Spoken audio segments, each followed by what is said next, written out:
દેવના સમાજના મુખ્યા પણ એમ કહે છે, દેવ સમાજના અગ્રણી એટલે કે ઇન્દ્ર પણ એમ કહે છે કે જેણે ભગવાનની કથા નથી સાંભળી એને તો માત્ર ને માત્ર ભારરૂપ આ જન્મ આ ધરતી પર આવ્યો છે.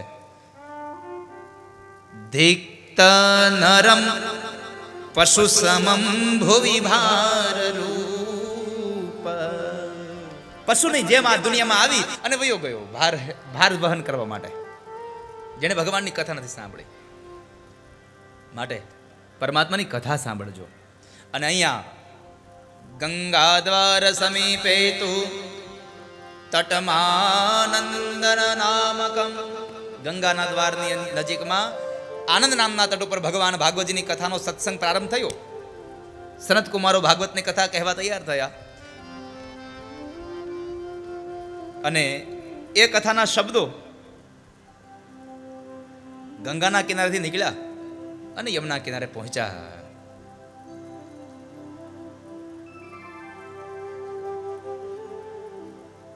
યમુનાના કિનારે એ શબ્દો પહોંચ્યા. જ્ઞાન અને વૈરાગ્યના કાનમાં શબ્દો પડ્યા. જ્ઞાન અને વૈરાગ્ય જાગ્યા. અને જાગ્યા એટલું જ નહીં, યુવાન બન્યા છે. ભક્તિ સુતો તરુણો ગૃહીત્વા પ્રેમે કરૂપા સહસા વિરાસી. શ્રી કૃષ્ણ ગોવિંદ હરે મુરારે નાથેતિ નામાનિ મુહુર્વદંતી. ભગવાનની કથા સાંભળી, જ્ઞાન વૈરાગ્ય બેઉ જાગ્રત થયા. અને જાગ્રત થયા એટલું જ નહીં, પોતાની તરુણ અવસ્થામાં આવ્યા. ભક્તિ સુતો તરુણો ગૃહીત્વા, પોતાના તરુણ અવસ્થામાં આવ્યા અને પોતાની માતા ભક્તિની સાથે નીકળ્યા છે. એવમ નગાહ શ્રવણો રુધર મે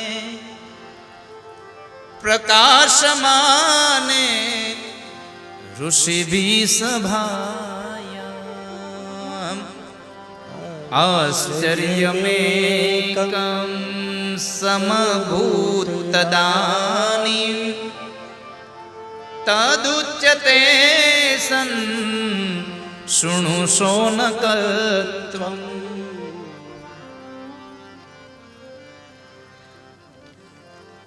સાંભળો શોનક, શું થયું?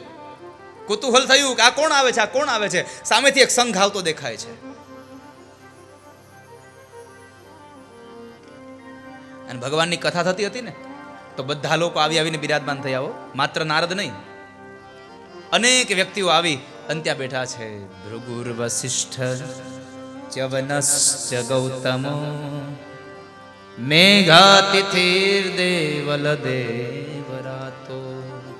અનેક ભૃગુ ઋષિ આવ્યા, ગૌતમ ઋષિ આવ્યા, વસિષ્ઠ આવ્યા છે, મેઘાતિથિ, દેવલ, દેવરાત, અનેક ઋષિ મુનિઓ આવી અને બિરાજમાન થયા છે ને કથાની અંદર. અને જે સામેથી એક સંઘ આવતો દેખાય છે. એક સ્ત્રી બે બાળકોને પોતાની હારે લઈને આવે છે અને એની સાથે અનેક સ્ત્રીઓ છે. આ અનેક સ્ત્રીઓ કોણ છે? ભાગવતજીમાં એમ કહ્યું છે કે ભક્તિ મહારાણીની હારે બે યુવાન દીકરાઓ હતા, કુમાર અવસ્થામાં, તરુણ હતા. એ તરુણ જ્ઞાન અને વૈરાગ્ય હતા. અને એની હારે જેટલી સ્ત્રીઓ હતી ને એ બધી જ સ્ત્રીઓ આ ધરતી ઉપરની તમામ નદીઓ હતી સ્ત્રીઓના વેશમાં આવે છે. કારણ જ્યાં ભાગવતની કથા થાય છે ને ત્યાં બધી જ નદીઓ જઈ અને બિરાજમાન થઈ જાય છે. જેટલા પણ પવિત્ર તીર્થ સ્થાનો છે બધા ભાગવતના મંડપમાં આવીને બિરાજમાન થાય છે. માટે ભાગવતનું કથા સ્થળ આનાથી બીજું મોટું કોઈ પવિત્ર સ્થાન આ દુનિયામાં નથી સાહેબ. આનાથી મોટું સ્થાન પવિત્ર છે જ નહીં. કારણ કે તમે નર્મદામાં સ્નાન કરવા જાઓ તો એક નદી મળે, ગંગામાં સ્નાન કરવા જાવ તો એક નદી મળે, યમુનામાં પાન કરવા જાવ તો એક નદી મળે. પણ અહીંયા ભાગવતના મંડપમાં આવો ને તો આ ધરતી ઉપરની જેટલી પણ નદીઓ છે બધી જ નદીઓનું તમને પુણ્ય અહીંયા પ્રાપ્ત થઈ જાય. એટલા માટે આ ભાગવતનું સ્થળ અતિ પવિત્ર છે. ભક્તિ સુતો તૌ તરુણો ગૃહીત જોવા પ્રેમે કરૂપા સહસા વિલાસી. પણ આ શ્લોકનો ઉત્તરાર્ધ છે ને બહુ બહુ અગત્યનો છે. એમ કહ્યું છે શ્રી કૃષ્ણ ગોવિંદ હરે મુરારે નાથેતિ નામાનિ મુહુર્વદંતી. આખો સંઘ જે હાલ્યો આવે છે ને કથામાં એ શું કહે છે? શ્રી કૃષ્ણ ગોવિંદ હરે મુરારે. ગીત ગાતા આવે છે શ્રી કૃષ્ણ ગોવિંદ હરે મુરારે, શ્રી કૃષ્ણ ગોવિંદ હરે મુરારે. અહીંયા મને ને તમને એક ઉપદેશ આપ્યો કે જ્યારે તમે ઘરેથી નીકળો કથામાં જવા માટે, ત્યારે તમે કથામાં જાઓ ને ત્યારે તમારે વચમાં માર્ગમાં હાલતા હાલતા કોઈની નિંદા ન કરવી, કોઈની વાતો ન કરવી, મોઢામાં માત્ર ભગવાનનું નામ ગાતા ગાતા જવું. અને કથામાંથી જ્યારે ઘરે જાઓ ત્યારે પણ પરમાત્માના નામની ધૂનો ગાતા ગાતા જવું, એટલા માટે જેથી કરીને પાપો ન થાય. ભગવાનની કથામાંથી પાપો છોડવાની ગાથા છે, પાપોને બાંધવાની કથા નથી આ.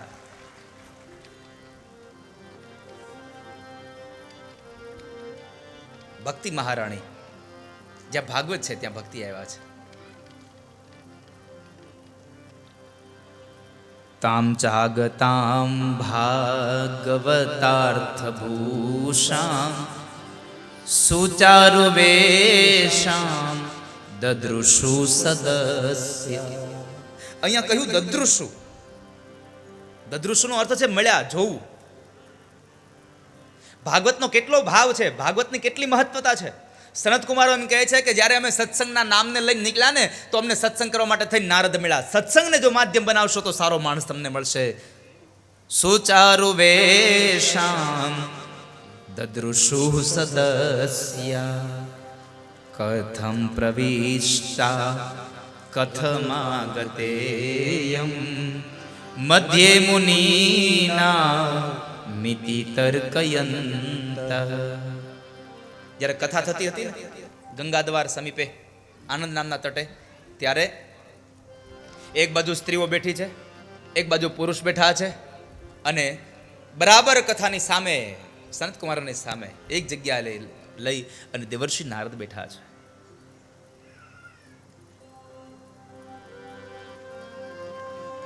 નારદ બેઠા છે.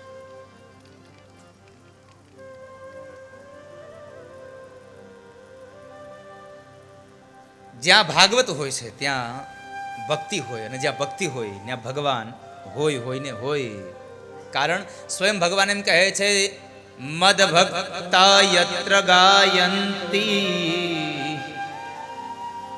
તત્ર તિષ્ઠામિ નારદ. હે નારદ, જ્યાં મારા ભક્તો મારા ગુણાનુવાદ ગાય છે ત્યાં જઈ અને હું બિરાજમાન થાઉં છું. આવું સ્વયં ભગવાન નારાયણે નારદને કહ્યું છે. એટલે તમને કહું છું તમે સત્સંગમાં જાજો, એટલે તમે પરમાત્માના ગીત ગાજો. કારણ પછી હવે કોને ખબર સાહેબ, આ વખતે આજ આપણે કથામાં આવ્યા, આજ તમે કથામાં આવ્યા, હવે કાલ તમે કથામાં આવશો કે નહીં આવો કોને ખબર. આજનો લાભો લીજીએ ભાઈ, કાલનું કાચું હોય જો. કાલનું કાચું હોય, કારણ કે આ દુનિયામાં આપણે આજ જોઈ છે, હવે કાલ કેવી હોય કોને ખબર છે. ન જાણ્યું જાનકી નાથે કાલ સવારે શું થવાનું. હવે કાલ પછી આપણને કદાચ કથામાં આવવા મળે ન મળે કોને ખબર. અવસર ના આવે આવો ગોવિંદના ગુણ લાગાવો. અવસર ના આવે આવો ગોવિંદના ગુણ લાગાવો.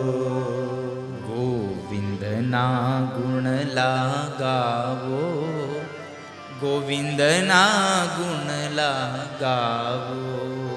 ગોવિંદના ગુણ લાગાવો, ગોવિંદના ગુણ લાગાવો. ગોવિંદના ગુણ લાગાવો, ગોવિંદના ગુણ લાગાવો. આવો બાપુ. ગોવિંદના ગુણ લાગાવો, ગોવિંદના ગુણ લાગાવો, ગોવિંદના ગુણ લાગાવો, ગોવિંદના ગુણ લાગાવો, ગોવિંદના ગુણ લાગાવો. આ ગોવિંદના ગુણને ગાવાની કથા આવે અને ગોવિંદના ગુણ ગાય છે, ભગવાનના ગીતોને ગાય છે. અને કોણ નથી ઓળખતું એમને એવા ભાઈ લક્ષ્મણભાઈ બારોટ અહીંયા પધાર્યા છે, જેને બાપુ બહુ આનંદ થયો મને આજે.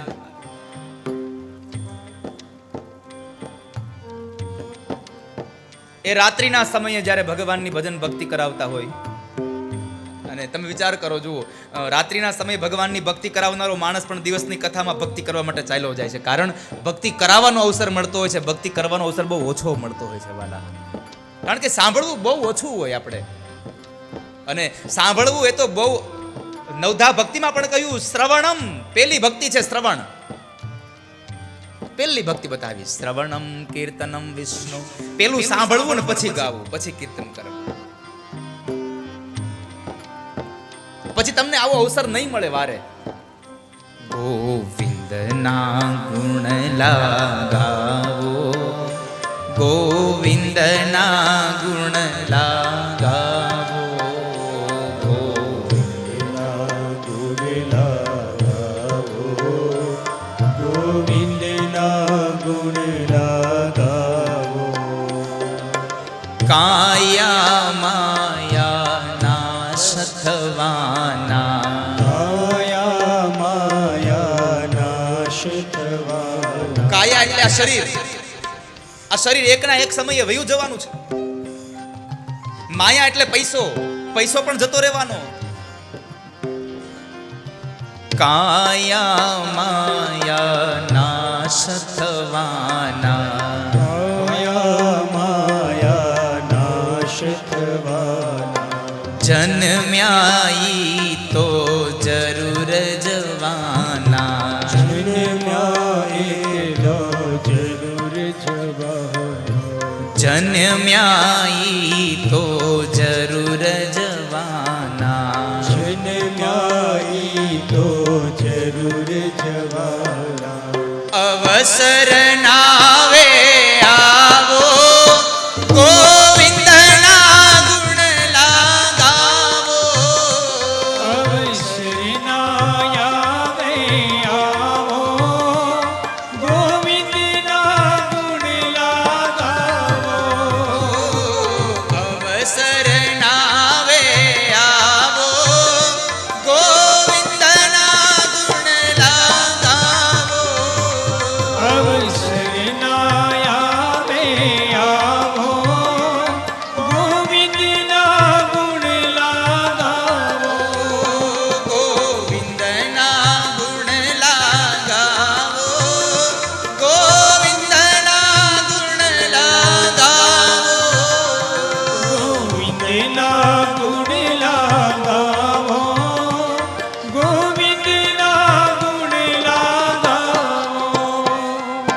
કર્યું હતું તે આજે મળ્યું, કર્યું હતું તે આજે મળ્યું.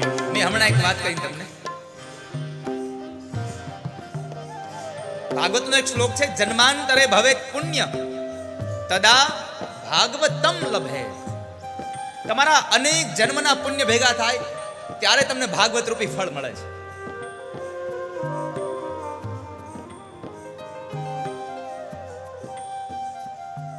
અહીંયા એ જ શબ્દ કહ્યો, કર્યું હતું તે આજે મળ્યું. તમારા ગયા વખતનું, ગયા સમયનું તમારું કરેલું સત્કર્મ, અને એ સત્કર્મના ફળ રૂપે તમે આજ ભગવાન ભાગવતજીની કથાને સાંભળી રહ્યા છો. આ તમારું પુણ્ય છે. કર્યું હતું તે આજે મળ્યું, કર્યું હતું તે આજે મળ્યું. ખાઈએ આજે પહેલા દળિયું, આજે પહેલા દળિયું ખાઈએ આજે પહેલા દળિયું ખાઈએ આજે પહેલા દળિયું હજી કહું છું આવો ગોવિંદના ગુણ લગાવો હજી કહું છું આવો ગોવિંદના ગુણ લગાવો હજી કહું છું આવો ગોવિંદના ગુણ લગાવો હજી કહું છું આવો ગોવિંદના ગુણ લગાવો ગોવિંદના ગુણ લગાવો ગોવિંદના ગુણ લગાવો ગોવિંદના ગુણ લગાવો ગોવિંદના ગુણ લગાવો અંતર બળતી હૈયા હોળી અંતર બળતી હૈયા હોળી તમે જુઓ શબ્દ વાપરો અંતર બળતી હૈયા હોળી. હવે શરીરમાં કદાચ આમ ગરમી થાય તો આપણે પંખા નીચે એસી ચાલુ કરીને બેસી જઈએ, શરીરની ગરમી તૂટે, પણ અંતરમાં જો ગરમી ઉપડે તો એ ક્યાં જઈને તમે ટાઢપ કરશો એની? અંતર બળતી હૈયા હોળી અંતર બળતી હૈયા હોળી ભક્તિ જળમાં દેજો બોળી. ભક્તિ જળમાં દેજો બોળી તમે ભક્તિના જળમાં એને બોળશો ને તો તમારા અંતરમાં રહેલી તમામ આગ, તમામ હોળીઓ શાંત થઈ જશે.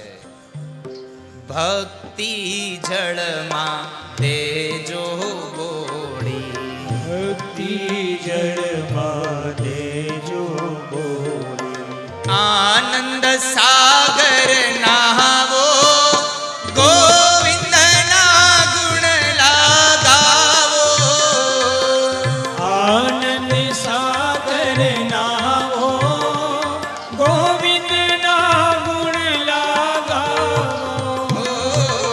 આનંદ સાગર નહાવો ગોવિંદના ગુણ લગાવો આનંદ સાગર નાવો ગોવિંદના ગુણ લગાવો ગોવિંદના ગુણ લગાવો ગોવિંદના ગુણ લગાવો ગોવિંદના ગુણ લગાવો ગોવિંદના ગુણ લગાવો સુતધારા લક્ષ્મી સૌ મળશે સુતધારા લક્ષ્મી સૌ મળશે સુતધારા લક્ષ્મી સૌ મળશે સુતધારા લક્ષ્મી સૌ મળશે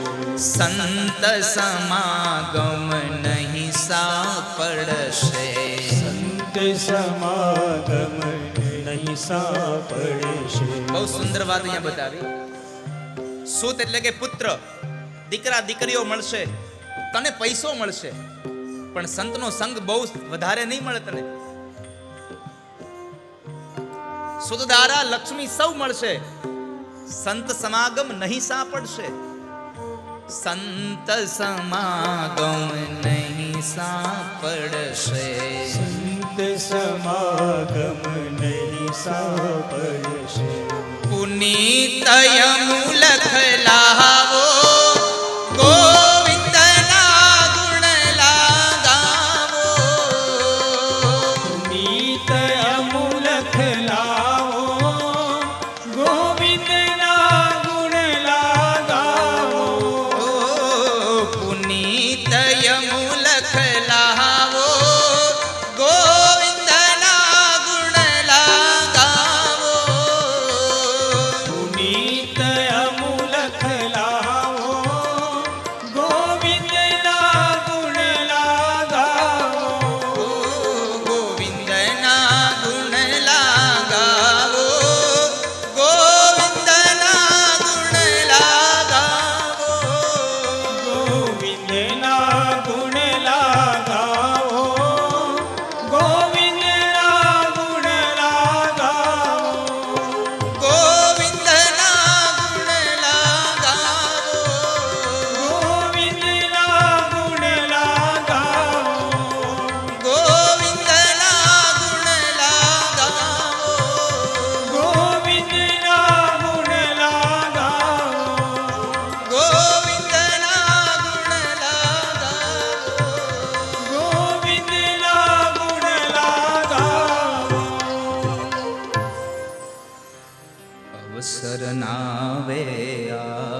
ગોવિંદના ગુણ લાગા.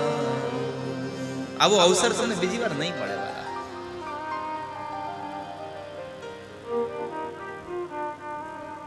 અને એ ભક્તિ મહારાણીના બે દીકરાઓ જ્ઞાન અને વૈરાગ્ય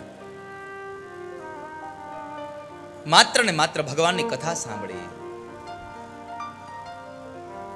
અને એ જાગૃત થયા. કથાનો મહિમા બહુ છે. સુત નામના મહાપુરાણી એમ કહ્યું હતું કે હે શૌનક,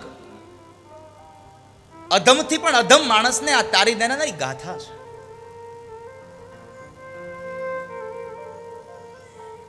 અધમથી અધમને પણ પોતાના પાપમાંથી મુક્ત કરી દેનારી આ ગાથા છે. એટલે શૌનક પ્રશ્ન કરે છે, અત્ર તે કીર્તયિષ્યામિ ઇતિહાસં પુરાતનં યસ્ય શ્રવણમાત્રેણ પાપહાનિ પ્રજાયતે.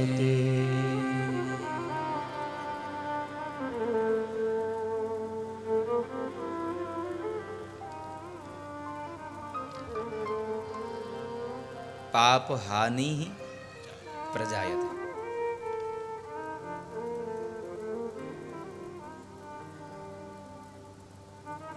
મહારાજ, તમે એમ કહો છો કે અધમમાં અધમ માણસ, પાપી માણસને પણ આ ભાગવતની કથા મુક્તિ દેનારી છે. હા, તો તમારી પાસે એવું કોઈ સત્ય ઘટના ખરી કે જેને પાપ કરવામાં પાછું વાળું જોયું ન હોય અને પછી એને પણ આ ભાગવતજીએ મુક્તિ આપી હોય? અરે હા, મારી પાસે છે કથા. સાંભળો. તુંગભદ્રા તટે પૂર્વમ અભૂત્પત્તનમુત્તમં યત્ર વર્ણાઃ સ્વધર્મેણ સત્ય સત્કર્મ તત્પરાઃ.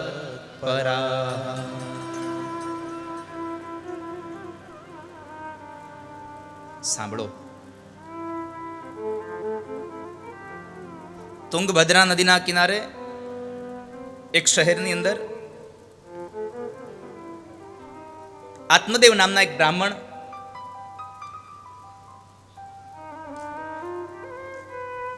અને એની પત્ની ધુંધુલી બેવ રહે છે. આત્મદેવ બ્રાહ્મણ સત્યકર્મ તત્પર છે, પણ એની પત્ની જે ધુંધુલી છે એ તો લોકવાર્તારતા ક્રૂરા પ્રાયશો બહુજલ્પિકા શૂરાચ ગૃહકૃત્યેષુ કૃપણા કલહ પ્રિયા.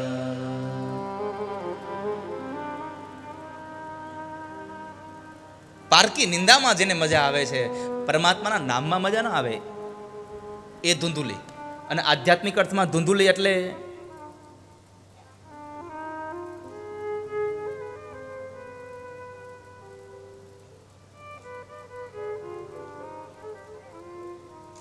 માણસની બુદ્ધિ છે. માણસની બુદ્ધિને મહાપુરુષોએ ધુંધુલી કીધી છે. ધુંધુલીનો અર્થ છે તર્ક અને વિતર્ક વાળી જે બુદ્ધિ છે એ ધુંધુલી છે. આત્મદેવનો અર્થ છે આત્મા. આત્મની દિવ્યતિ ઇતિ આત્મદેવ. પોતાની જાતે જે પોતાનામાં પ્રકાશે છે એ આત્મદેવ છે.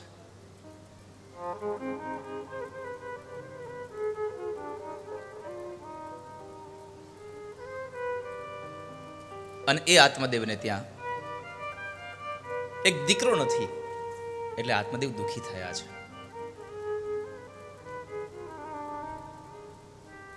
અને આ દીકરો એટલે આધ્યાત્મિક અર્થમાં વિવેક રૂપી દીકરો નથી આ ધુંધુલીને. જ્યાં સુધી આ બુદ્ધિને વિવેક રૂપી પુત્ર ન થાય ત્યાં સુધી આત્મદેવને શાંતિ ન મળે. અને વિવેક રૂપી પુત્ર ક્યારે થાય? જો બુદ્ધિ સત્સંગમાં જાય તો. બિનુ સત્સંગ વિવેક ન હોય. જ્યાં સુધી સત્સંગ ન કરે ત્યાં સુધી બુદ્ધિને કોઈ દી વિવેક નામનો દીકરો ન જન્મે, અને વિવેક નામનો દીકરો ન જન્મે ત્યાં સુધી આત્મદેવને શાંતિ ન મળે. આત્મદેવ ખૂબ દુઃખી થયા અને એમણે વિચાર્યું કે દીકરા વગરનું જીવન જીવવું એના કરતા લાવ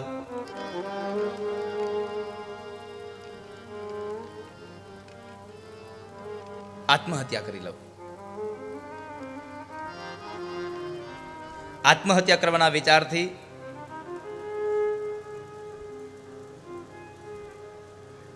એમણે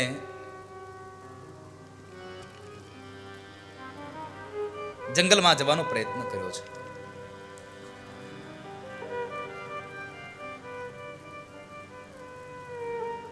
અને જ્યારે આત્મહત્યા કરવા માટે જાય છે ત્યારે એક સંત મહાત્મા ત્યાંથી નીકળે છે અને એ આત્મહત્યા કરનારા એ આત્મદેવને રોકે છે કે ભાઈ તું શું કરે છે, તું આ કોણ છો, તમે ક્યાંથી આવો છો,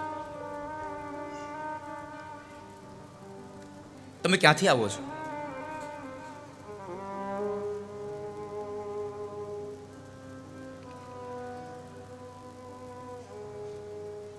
મારું નામ આત્મદેવ છે, હું બ્રાહ્મણ છું.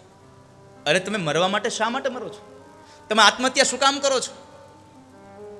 તો કહે છે મારા આત્મહત્યાનું એક જ માત્ર કારણ છે, મારે ત્યાં પુત્ર નથી.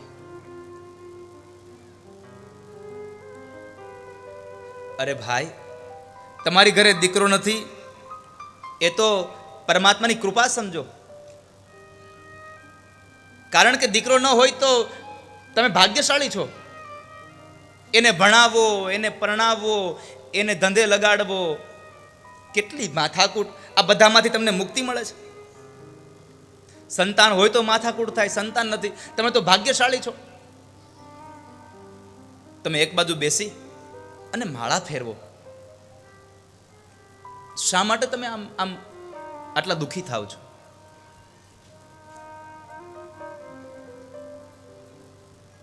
શા માટે?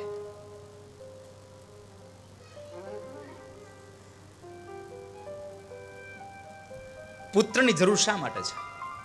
પુત્રની જરૂર છે શ્રાદ્ધ માટે. કે હું મર્યા પછી મારું શ્રાદ્ધ કોણ કરશે?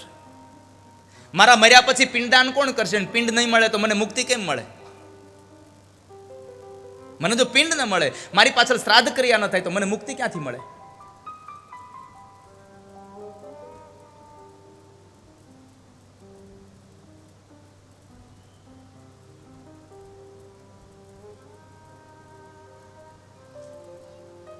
એક વાત યાદ રાખજો, આપણા દીકરાઓ આપણા મૃત્યુ પછી ઘઉંના લોટના, ચોખાના લોટના અને અડદના લોટના પિંડદાન કરી અને જળમાં પધરાવે અને મુક્તિ મળી જાય. એના કરતાં મહાપુરુષો એમ કહે છે કે તારા દીકરા તારી પાછળ પિંડદાન કરે એના કરતાં એક કામ કર, પરમાત્માએ તને પંચમહાભૂતનો આ મોટો પિંડ આપ્યો છે. આ શરીર એક પિંડ છે અને તું શરીરને તારી જાતે પરમાત્માના ચરણારવિંદમાં સમર્પિત કરીને જા. પછી તારા દીકરાઓ પિંડદાન ન કરે તોય જરૂર ન પડે તારી. તું તારી જાતે પિંડદાન કરી લે. તું તારા દીકરાઓ પિંડદાન કરે ને તને મુક્તિ મળે, શું કામ એને? અને આ દુનિયામાં શ્રાદ્ધ એટલે એક શ્રાદ્ધ એવું છે કે એના જેવું ઉત્તમ શ્રાદ્ધ બીજું કોઈ નથી. એ શ્રાદ્ધ છે શરણાગતિનું. શરણાગતિ જેવું બીજું કોઈ શ્રાદ્ધ આ દુનિયામાં છે જ નહીં. પરમાત્માને કહેવાનું, પ્રભુ હું તમારો છું.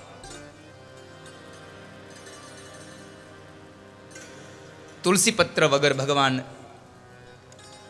કશી પણ વસ્તુ સ્વીકારતા નથી. એટલે તમારે પરમાત્માને જો પિંડદાન અર્પણ કરવું, જુઓ તમે, આપણે જ્યારે માણસ ગુજરી જાય ને તો છેલ્લે આપણે મોઢામાં તુલસી પત્ર મૂકીએ છીએ. મોઢામાં તુલસી પત્ર મૂકીએ છીએ, કારણ આ પિંડ હવે ભગવાનને દેવાનો છે. ભગવાન તુલસી પત્ર વગર કશું જ સ્વીકારતા નથી.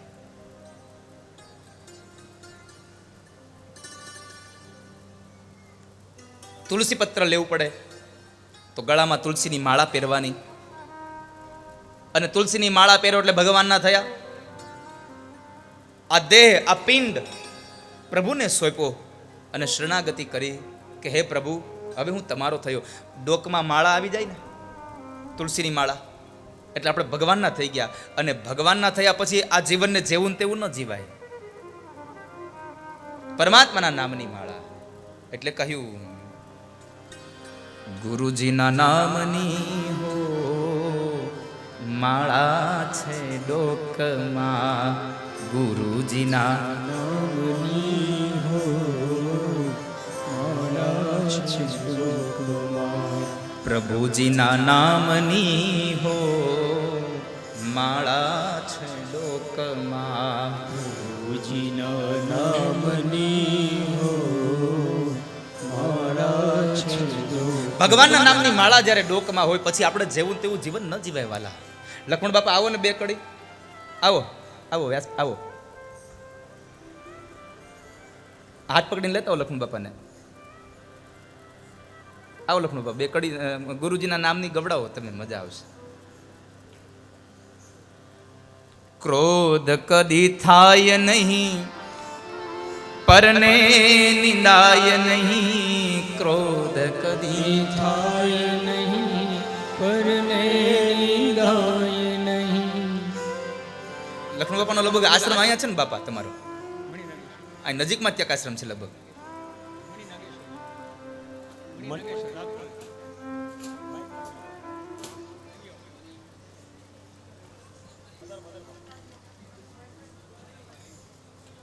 કૃષ્ણપરી પણ આવ્યો ક્યાં એમ?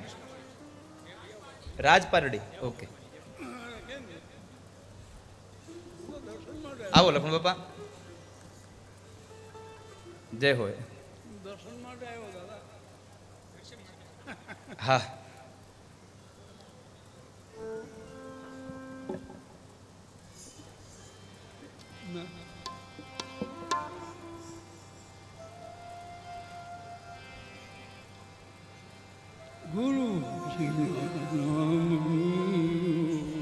તમારા સુરથી ગાઓ, વાંધો નહીં.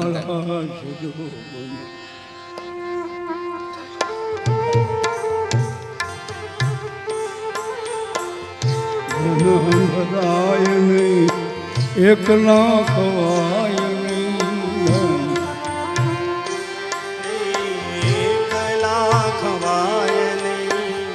ધન ભરાય નહીં, એકલા ખવાય નહીં, ધન સંગરાય નહીં, એકલા ખવાય નહીં, ભેદ રખાય નહીં, માળા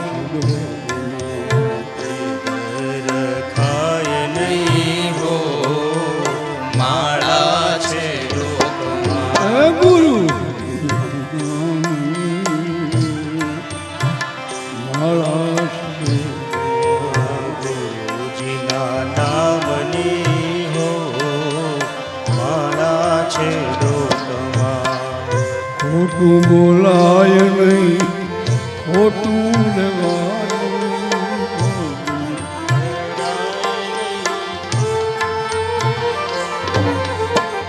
ખોટું બોલાય નહીં, ખોટું લેવાય નહીં, ખોટું બોલાય નહીં, ખોટું લેવાય નહીં, એ આવડું ચલાય નહીં, એ માળા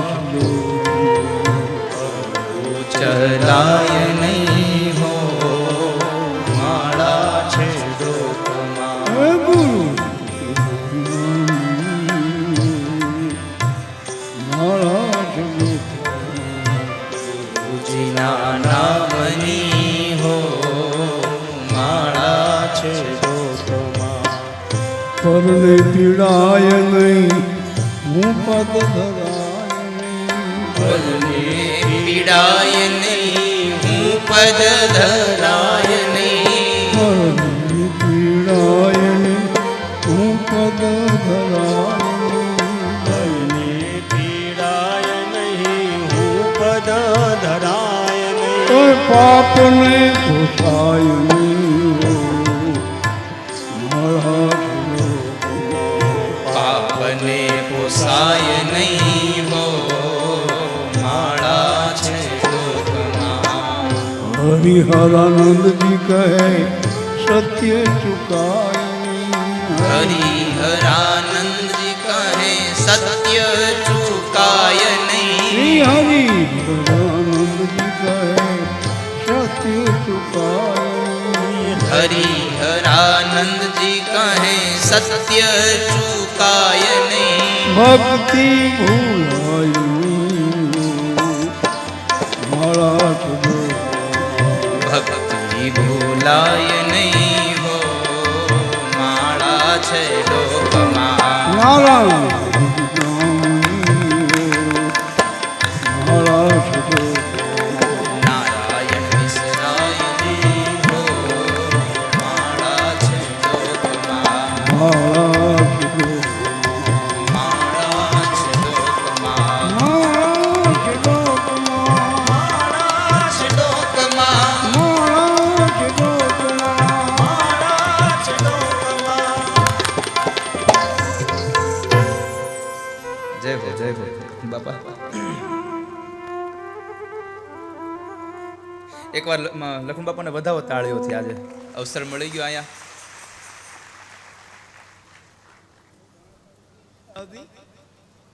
મળવાની ઈચ્છા હતી. મારા ફાધરમાં હતા એટલે મને મજા આવી. હાજી હાજી હાજી. અને ખૂબ ઘણા ટાઈમથી આવો અવસર ક્યારે આવ્યો નથી, પણ દર્શન માટે આજે હું લાવું છું. થોડુંક શ્રવણ કરી આવું, સાંભળો. ગાય છે પણ સાંભળવું ક્યારે? હાજી હાજી. એ પણ તક હોવી જોઈએ, મળે ને ત્યારે મજા આવે ને. દેખો એવી આજ મને તક મળી. અને હું તો આ બધાને કહું છું, ખૂબ ભાગશાળી છો તમે બધા. આવા મહાપુરુષો આપણા આંગણામાં, આપણા પાદરમાં, આપણા ફળિયામાં એ આવે. પછી આવે એ ગંગાજી છે, મોટી ગંગાજી છે. તમે ગંગાજી જાઓ ને એની કરતાં આ ગંગાજીને વધાવી લેજો પ્રેમથી. અને પૂજ્ય દાદા ખૂબ મોટું નામ છે, ખૂબ દયા છે. મોટા નામની સાથે એની જે રહેણી કહેણી છે, હું તો એને માનવાવાળો માણસ છું. નામ તો છે જ, નામ એમને નથી મળતું. કરોડો લાખો વર્ષ જન્મોનો જ્યારે આવો બધો લાભ ભેગું થાય ને ત્યારે આવું નામ મળે. એટલે દાદાને વિનંતી સાથે ખૂબ વિનવું છું અને દાદાને પ્રેમથી હું મારા નમસ્કાર કરું છું. દેખો જી બાપા.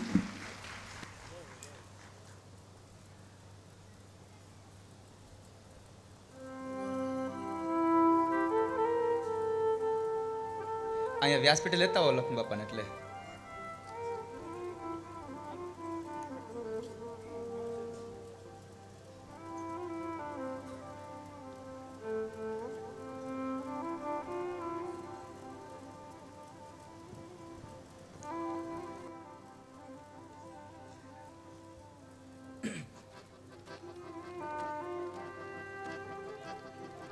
શ્રી કૃષ્ણ ગોવિંદ હરે મુરારે.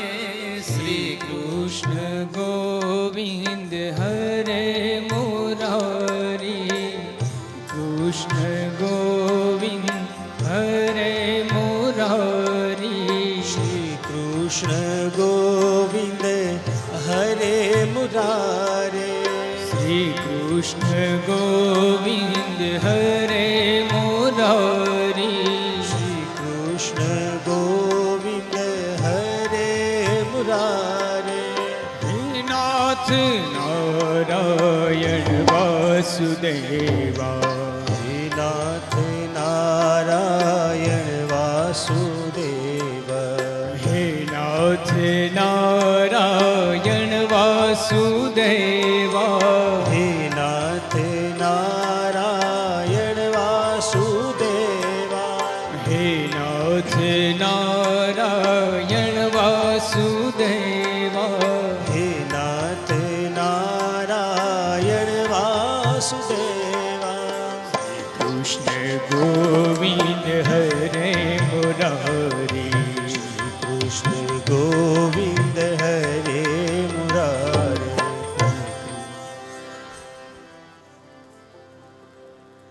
પુત્રની પ્રાપ્તિ છે માત્ર ને માત્ર શ્રાદ્ધ માટે. શ્રાદ્ધ માટે પુત્રની પ્રાપ્તિ છે. અને બાપજી,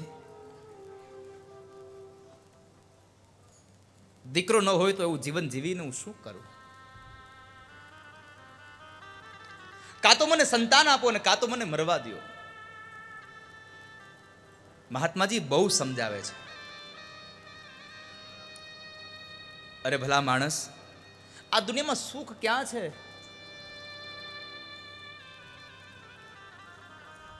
આ દુનિયામાં સંન્યાસ જેવું સુખ ક્યાંય છે નહીં. સંન્યાસ સર્વથા સુખમ. સંન્યાસમાં જે સુખ છે એ સુખ અન્યત્ર નથી વાલા. મુંચા જ્ઞાનમ પ્રજારૂપમ બલિષ્ઠા કર્મણો ગતિ વિવેકમ તુ સમાસાદ્ય ત્યજ સંસાર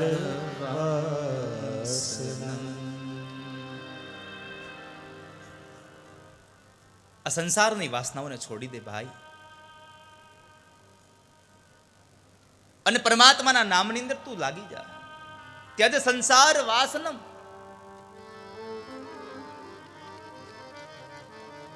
વિવેક ધરીને વિવેકમ તું સમાસાદ્ય.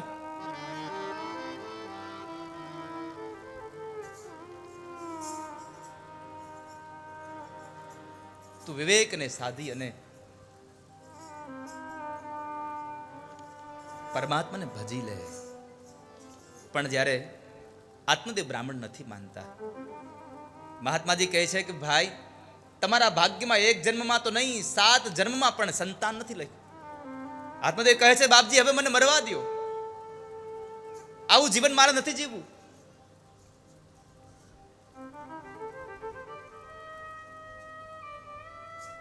બહુ સમજાવવા છતાં પણ જ્યારે આત્મદેવ ન સમજ્યા તો આત્મદેવ બ્રાહ્મણ મૃત્યુની હઠ લઈને બેઠા. અને એ સમયે મહાત્માજીએ, એક સાધુએ એક વૃક્ષનું ફળ તોડી અને આપ્યું કે લે આ ફળ.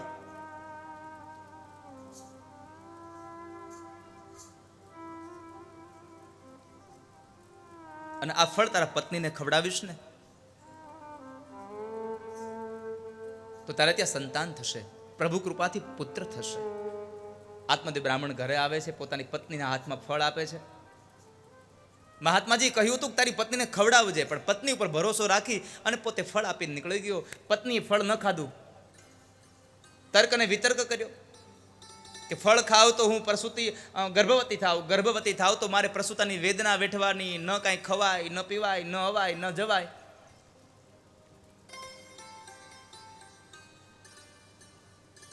કરું છું.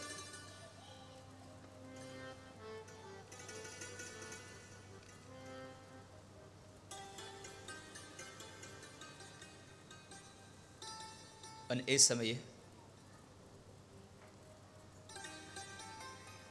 પેલી ધૂંધુલીએ એ ફળ ગાયને ખવડાવે છે અને એની બેન સાથે એક શરત નક્કી કરી કે મારા ઉદરમાં રહેલા બાળકને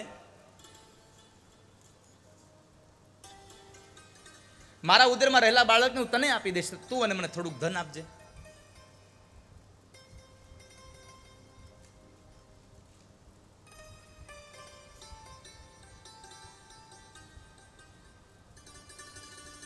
પોતાની શરત પ્રમાણે સમય વર્તાવા લાગ્યો. ફળ ગાયને ખવડાવ્યું. સમય વ્યતીત થયો અને આ બાજુ ધૂંધુલી પોતાના પતિને છેતરે છે. અને આમ પણ આપણા આત્માને આપણી બુદ્ધિ જ છેતરે છે.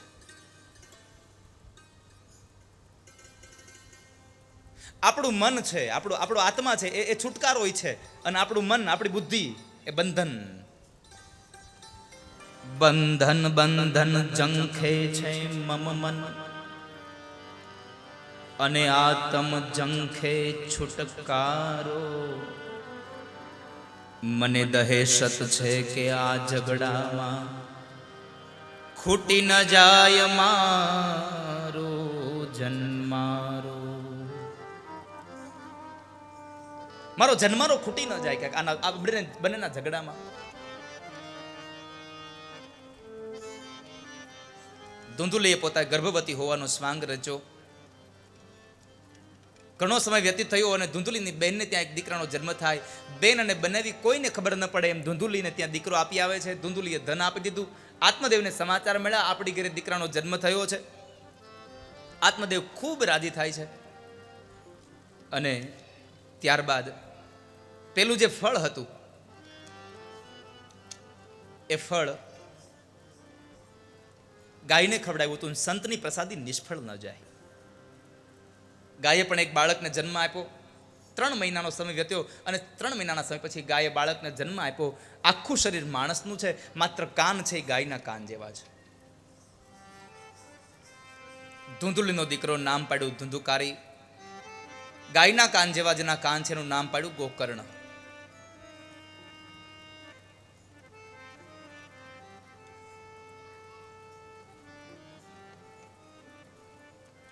સમય વ્યતીત થવા લાગ્યો. 2 ભાઈઓને વિદ્યાભ્યાસ માટે બેસાડ્યા. એમાં ગોકર્ણ મહારાજ મહાજ્ઞાની બન્યા અને ધુંધુકારી છે મહાશઠ બન્યો. ગોકર્ણ પંડિતો જ્ઞાની ધુંધુકારી મહાખલ. પોતે મહાશઠ બન્યો છે. ન કરવાના કાર્યો કરે, ન પીવાના પદાર્થો પીવે, ન ખાવાના પદાર્થો ખાય છે. અને ગોકર્ણ મહારાજ મહાજ્ઞાની બન્યા છે. ધુંધુકારી મોટો થયો અને એમણે મા બાપ પાસે પોતાના માતા પિતા પાસે પૈસા માગે. માતા પિતા પૈસાની આપવાની ના પાડે. 1 વાર 2 વાર આમ થયું અને એક વખતના સમયે આત્મદેવ બ્રાહ્મણ પાસે જ્યારે ધુંધુકારીએ પૈસા માગ્યા, ધન માગ્યું અને ના પાડી, તો ધુંધુકારીએ પોતાના પિતાશ્રી આત્મદેવની છાતીમાં લાત મારી અને એને ધરતી પર પછાડ્યો છે. અને ત્યારે આત્મદેવને પેલા મહાત્માજીના શબ્દો યાદ આવ્યા કે આ દુનિયામાં દીકરા વગરના રડે છે અને દીકરા વાળા રડે છે.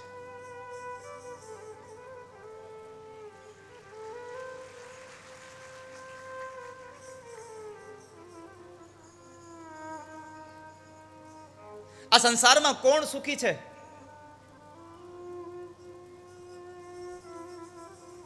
જેને દીકરા નથી એટલે એ દીકરા માટે રડે છે. જેને દીકરા છે એ સાચવતા નથી એટલા માટે રડે છે.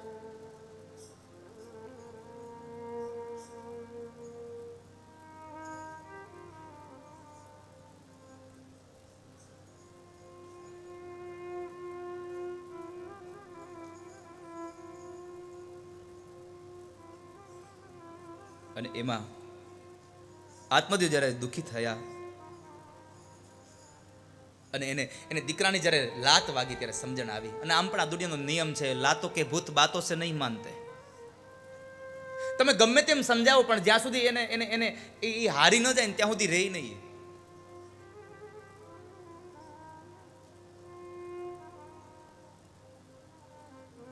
આ સંસાર તો અસાર છે. અસારહ ખલુ સંસારો દુઃખ રૂપી વિમોહ.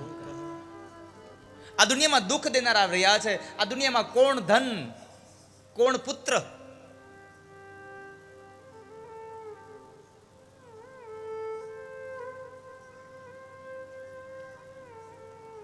કોણ દીકરા અને કોણ આપણું આ પૈસો. આ દુનિયામાં કોઈ કોઈનું થયું જ નથી સાહેબ.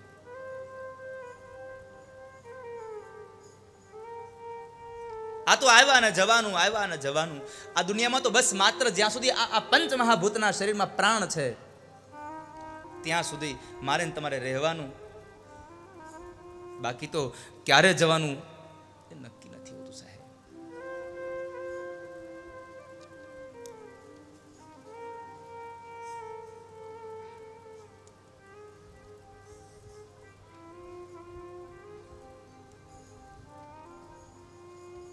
કોણ માં, કોણ બાપ,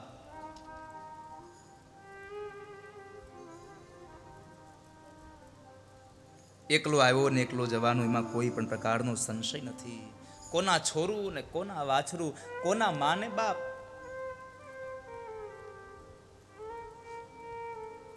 અંતકાળે રે જાવું જીવને એકલું. આત્મદેવ બ્રાહ્મણ બહુ દુઃખી થયા છે.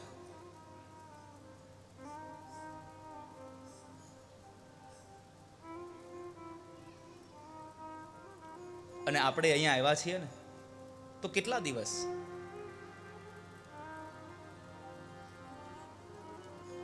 કેટલા દિવસ તમે રહેશો? इस जहां में है बसेरा ચંદ રોજ.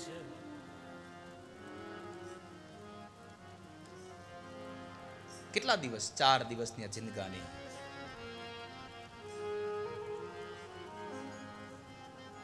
હે બહારે બાગ દુનિયા ચંદરો.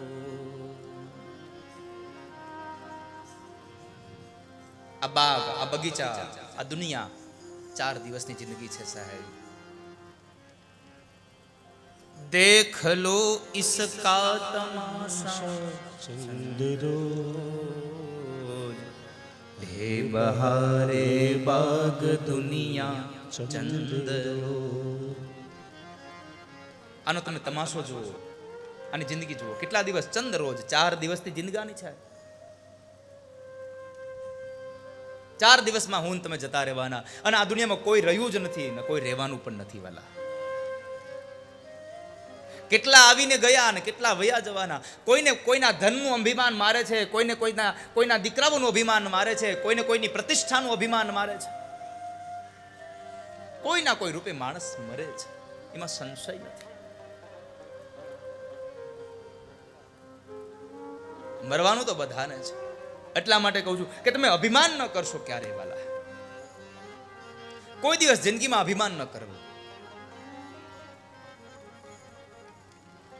જિંદગીમાં અભિમાન ન કરશો વાલા.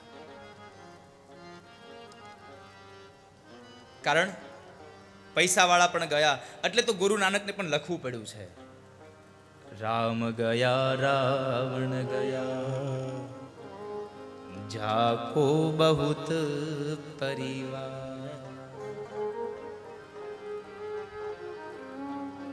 રામ ગયા, રાવણ ગયા, જાકો બહુત પરિવાર. બ્રહ્મ જેવા બ્રહ્મને પણ જવું પડ્યું, અને જ્ઞાનીમાં જ્ઞાની માણસ રાવણ જેવો રાવણ પણ ગયો, તો મારી તમારી તો શું વિષાદ છે. અહીંયા કોણ ઓળખશે આપણને?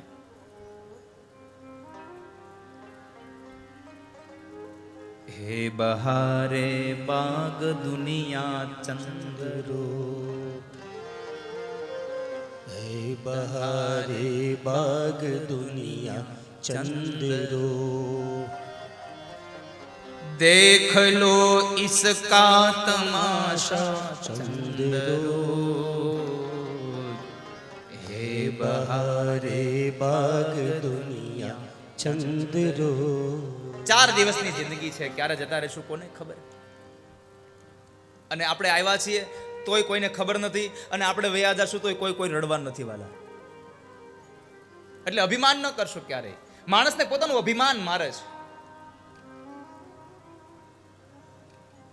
લાખો આવ્યા, કોઈની નજર પડી નથી. લાખો આવ્યા, કોઈની નજર પડી નથી, અને લાખો ગયા, કોઈની નજર રડી નથી. લાખો આવ્યા, કોઈની નજર પડી નથી, લાખો ગયા, કોઈની નજર રડી નથી. અભિમાન ન કર ઓ માણસ તારા ઐશ્વર્યનું. અભિમાન ન કર ઓ માનવી, તારા અભિમાન ન કર ઓ માનવી તારા ઐશ્વર્યનું. કારણ અહીંયા તો સિકંદર જેવાની કબર જડી નથી, તો મારી તમારી તો શું વિષાદ છે આ દુનિયામાં સાહેબ. સિકંદરની કબર પણ કોઈને જરી નથી, તો મારું તમારું તો શું શું ગજું છે આપણું. એટલી સંપદા તો મારી તમારી પાસે નથી જ ને, સમ્રાટ જેટલી તો.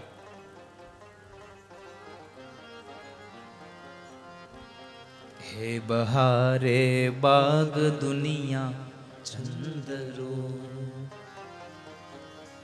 હે બહારે બાગ દુનિયા ચંદરો.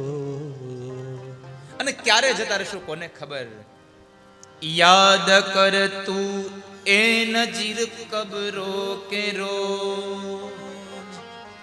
યાદ કર તું એ નઝીર કબરો કે રોજ. યાદ કર તું એ નજીર કબરો કે રોજ. યાદ કર તું એ નઝીર કબરો કે રોજ. जिंदगानी का भरोसा चंद्रो.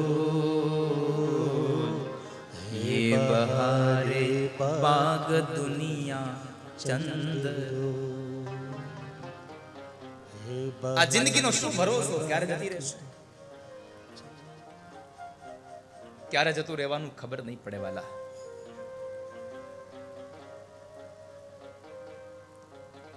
આજ આત્મદેવને જ્ઞાન થઈ ગયું કે સંસાર તો અસાર છે. અસારહ ખલુ સંસાર દુઃખ રૂપી વિમોહક સુતઃ કસ્ય ધનં કસ્ય સ્નેહવાન જ્વલતે નિશમ. આ દુનિયામાં સ્નેહ બધાને મારે છે, માયા મોહ બધાને મારે છે. આત્મદેવ બહુ દુઃખી થયા અને ત્યારે ગોકર્ણ મહારાજ પોતાના પિતાશ્રીને ગોકર્ણ ગીતાનું જ્ઞાન આપે છે. કહે છે ધર્મં ભજસ્વ સતતં ત્યજ લોક ધર્મા સેવસ્વ સાધુ પુરુષાન જહિ કામ તૃષ્ણા અન્યસ્ય દોષ ગુણ ચિંતનમાશુ મુક્ત્વા સેવા કથા રસમહો નિતરાં પિબત્વા. સેવા કથા રસમહો નિતરા પિબત્વમ. આત્મદેવને જ્ઞાન આપતા કહે છે પિતાશ્રી એક વાત કહું, ધર્મં ભજસ્વ સતતમ ત્યજ લોક ધર્મા. તમે હવે ધર્મને ભજો અને આ દુનિયાની આ વાસનાઓને તમે છોડી દો. વિવેકમ તુ સમાસાદ્ય ત્યજ સંસાર વાસના. તમે સંસારની વાસનાઓને છોડી દો. હવે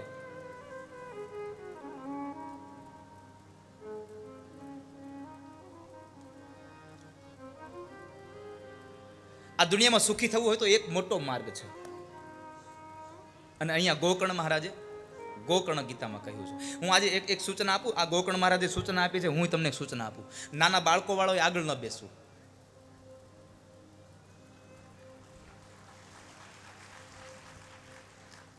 હા, કૃપા કરજો કાલથી. આજનો દી બેઠા રહ્યો, કાલથી કૃપા કરજો. હો ને?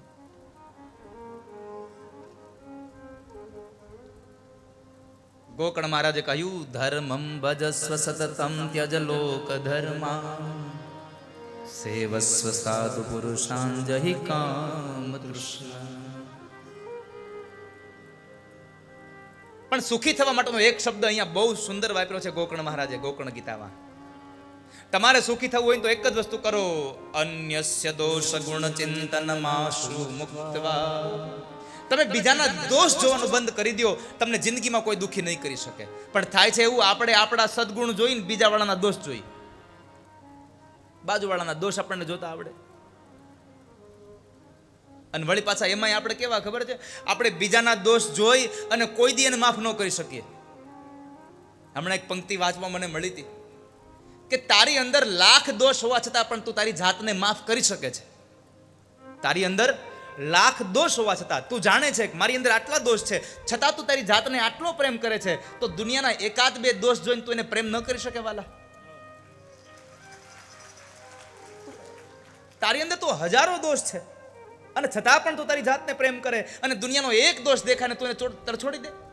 એને પ્રેમ કરો વાલા.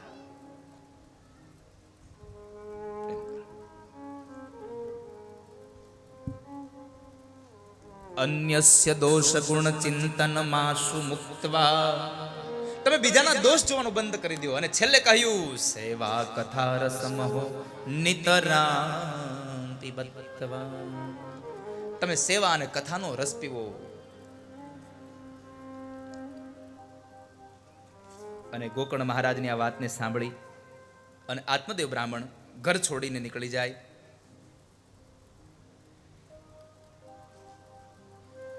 ધૂંધુલી પણ પોતાના દીકરાના ત્રાસને લઈ અને અંતે અંધારા કૂવામાં પડી મોતને ઘાટ ઉતરે મૃત્યુ પામે છે. આ બાજુ ધુંધુકારી સ્વતંત્ર બન્યો અને સ્વતંત્રતા સ્વચ્છંદતામાં બદલાઈ જાય છે. આપણું બધાનું આવું છે. જ્યારે આપણને સ્વતંત્રતા મળે છે ને ત્યારે આપણે સ્વચ્છંદતામાં બદલાઈ જઈએ છીએ. નાગરિકને સ્વતંત્રતા મળે, પણ તમામ નાગરિકોને મારી વ્યાસપીઠ પ્રાર્થના કરે છે, તમને મળેલી સ્વતંત્રતા તમારા જીવનને સ્વચ્છંદી ન બનાવી દે, એનું તમે કાળજી રાખજો, એનું તમે ધ્યાન રાખજો. સ્વતંત્ર રહો બાપ, પણ સ્વચ્છંદી ન બનો. અત્યારના દીકરા દીકરીઓને મા બાપ તમે જુઓ કેટલી સ્વતંત્રતા આપે છે. પૈસા આપી દે, મોબાઈલ આપી દે, ગાડી આપી દે, સારા સારા ભણવા માટે તમે જ્યાં જે માગો જે આપી દે. પણ સંસારમાં તમે જરા નજર તો કરો, જેટલી જેટલી સ્વતંત્રતા આપીને એટલી એટલી સ્વચ્છંદતા હારે હારે ભળતી ગઈ અને એના એ દીકરાઓ, એના એ જ દીકરીઓ પોતાના મા બાપનો વિશ્વાસ તોડતા ગયા છે. મારી તમામ યુવાન દીકરા દીકરીઓને પ્રાર્થના છે, તમારા મા બાપ તમને સ્વતંત્રતા આપે છે તો સ્વતંત્રતાનો બદલો તમે સ્વચ્છંદતાથી ન આપશો. તમે સ્વતંત્ર રહો, મુક્ત રહો, જીવન જીવો, આનંદ કરો, પણ તમારા મા બાપનો વિશ્વાસ ન તૂટી જાય એની કાળજી પણ રાખજો હારે. મારી પ્રાર્થના છે આપ યુવાનોને.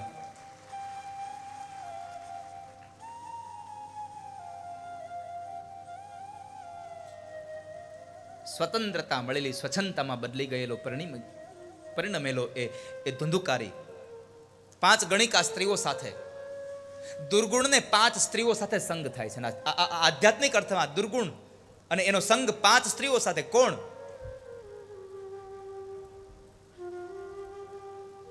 શબ્દ, રસ, રૂપ, ગંધ અને સ્પર્શ. આ 5ની સાથે એનો સંગ થાય અને પછી એ ન કરવાના કૃત્યો કરે. રાજાનો ખજાનો તોડ્યો અને અંતે ધન ચોરી લાવી જ્યારે એ સ્ત્રીઓના હાથમાં આપે છે. સ્ત્રીઓને ખબર પડી કારણે ખજાનો તોડ્યો છે, એટલે એ જ સ્ત્રીઓ એને મારવાના પ્રયત્નો કરે છે. એને મારવા માટેના પ્રયત્નો કરે છે. અનેક પ્રકારના પ્રયત્નો કરવા છતાં પણ ધુંધુકારી મરતો નથી. કારણ કે આમ પણ કહેવાય છે દુનિયામાં, જેના કર્મ સારા નથી ને એનું મૃત્યુ પણ જલ્દી ન આવે.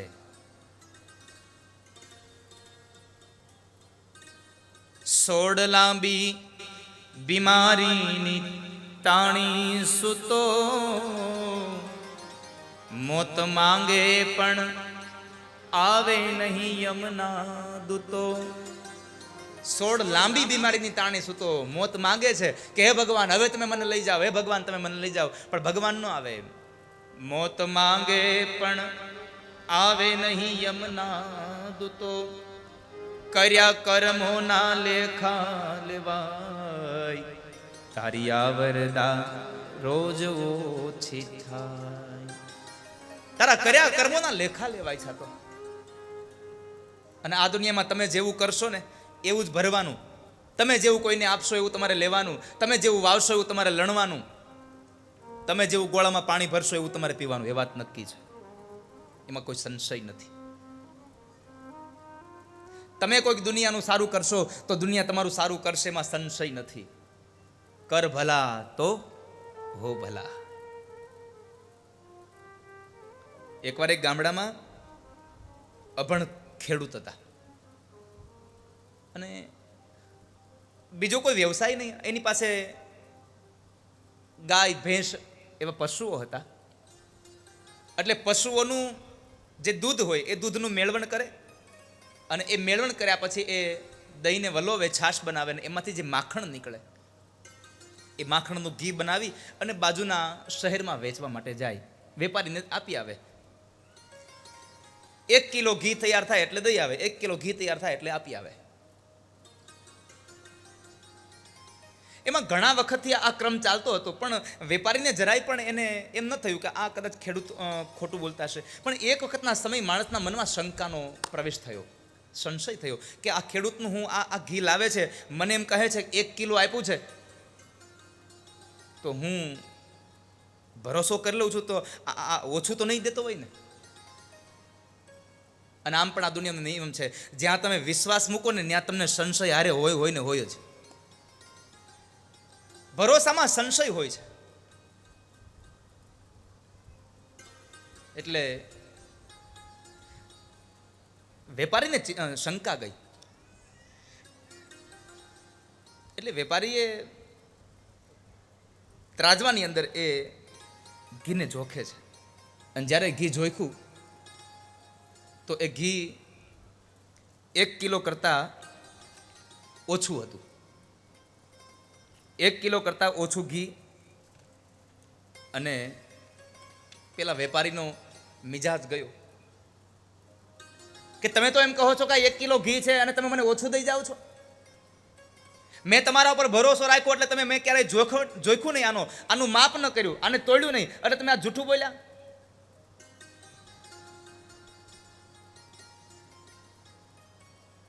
એટલે એ શેઠે એ ખેડૂતને લઈ અને પોલીસના હવાલે કરે છે.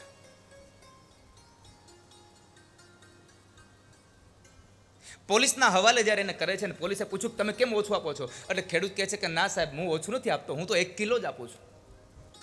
અરે તમારી પાસે પુરાવો શું તમે કિલો આપો છો? તમારી પાસે આ કિલોને માપવા માટેનું તમારી પાસે સાધન છે કંઈ?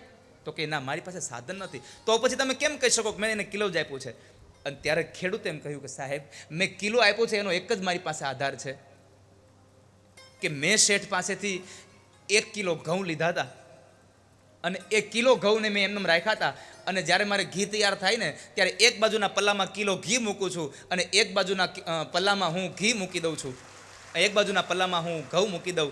એટલે ઘઉંની બરાબર હું ઘી થઈ જાય એટલે હું સમજું છું કે આ 1 કિલો ઘી થયું, એટલે મેં 1 કિલો ઘી ગણીને તમને આપ્યું. હવે જો આમાં ઓછું હોય ને તો આ તમે આનો સાચો વાંક તો આ શેઠનો છે, કારણ કે એણે મને જેટલા કિલોના ભાવે મને જેટલા ઘઉં આપ્યા એટલું મેં એને ઘી આપ્યું છે. એટલે અંબિકા પ્રોવિઝન સ્ટોરવાળાને મારે કહેવું છે,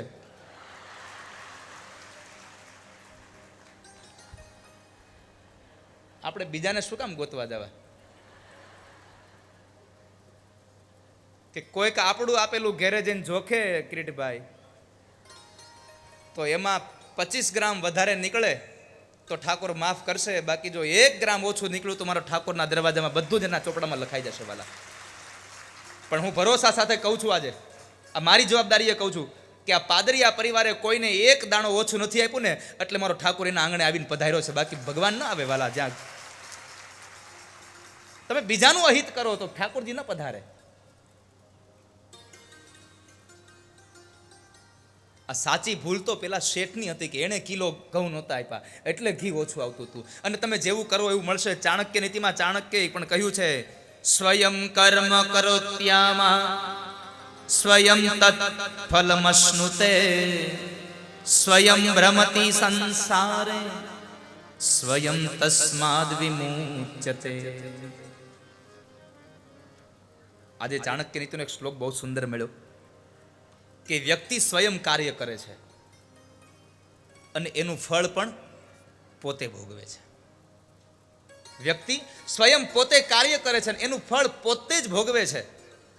અને અહીંયા શું થયું તમે જુઓ, આ ધંધુકારી કર્મ કર્યું અને ફળ કોણે ભોગવ્યું? પોતે જ ભોગવે છે. અત્યારે એને 5 ગણિકા સ્ત્રીઓ એને મારવાના પ્રયત્નો કરે છે, મરતો નથી, કારણ કર્મ સારું ન હતું. જેવું કર્મ કરશો એવું તમને ફળ મળશે. અને જેવું કર્મ થાય છે એવી જ પછી એની ગતિ થાય છે. કર્મને લઈ અને વિભિન્ન પ્રકારે તમારી ગતિ થાય છે.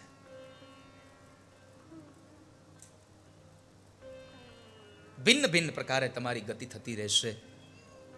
અને જો સારું કર્મ નહીં કરો તો એક વાતને મારી યાદ રાખજો,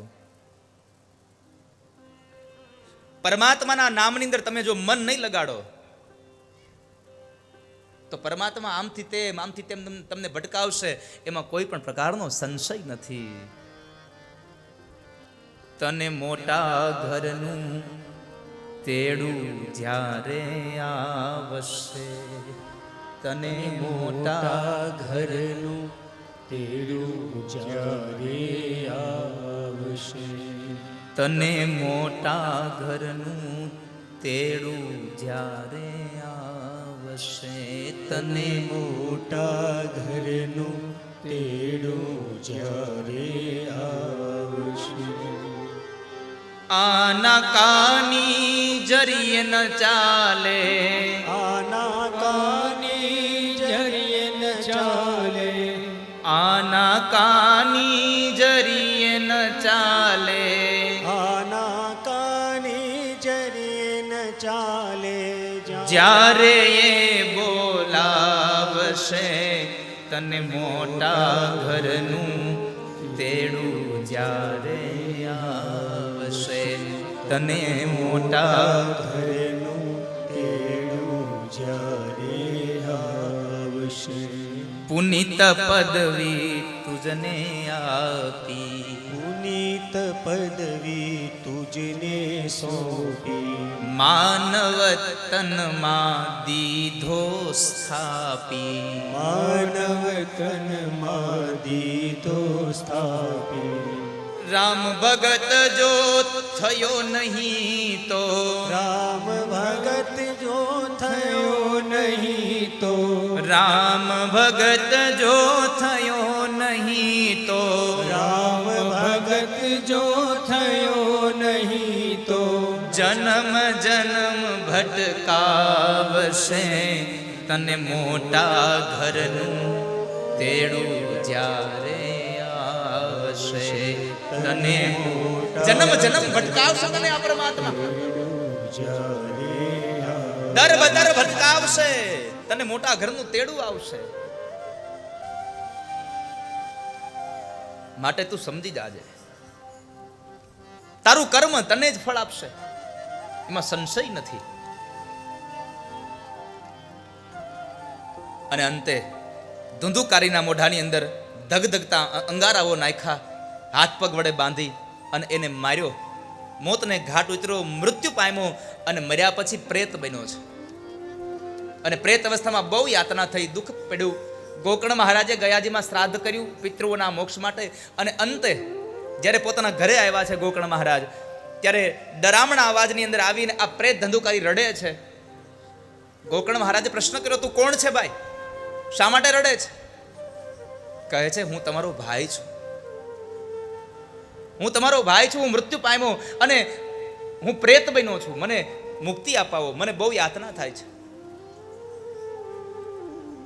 ગોકર્ણ મહારાજ કહે છે, ભાઈ મેં તો પિતૃઓના મોક્ષ માટે ગયાજીમાં શ્રાદ્ધ કર્યું, તમને મુક્તિ ન મળી. અને ત્યારે ગોકર્ણ મહારાજની વાત સાંભળીને ધુંધુકાર એટલું બોલ્યો, ગયા શ્રાદ્ધ સતે નાપી મુક્તિર્મે ન ભવિષ્યતિ. ગયાજીમાં શ્રાદ્ધ એકવાર નહીં, તમે 100 વખત શ્રાદ્ધ કરો તો પણ મને મુક્તિ મળે એમ નથી.